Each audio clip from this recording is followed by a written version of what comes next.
আমার মতো এমন ঝাল রামেন কার কার পছন্দ বলেন তো? হুটহাট যখন আমার রামেন খেতে মন চায় তখন আমি এইভাবেই ঝটপট ঘরেই বানিয়ে নিই, একদম সহজ উপায়ে, কোনো ঝামেলা ছাড়া।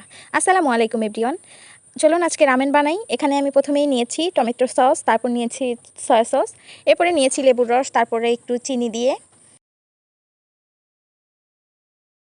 তারপরে দিয়ে দিচ্ছি রামেনের মশলাটা, দিয়ে আমি খুব ভালো করে সব কিছু মিশিয়ে নিচ্ছি।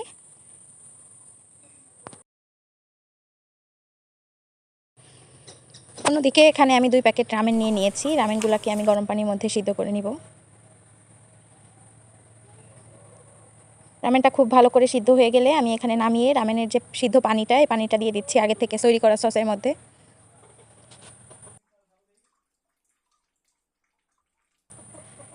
পানিটা দিয়ে আমি খুব ভালো করে মিশিয়ে এর মধ্যে সিদ্ধ করা রামেনটাও দিয়ে দিচ্ছি।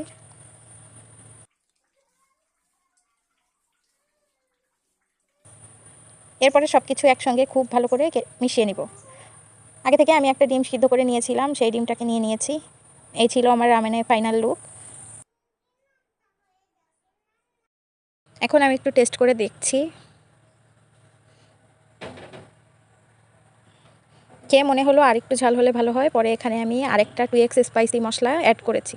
আল্লাহ হাফেজ।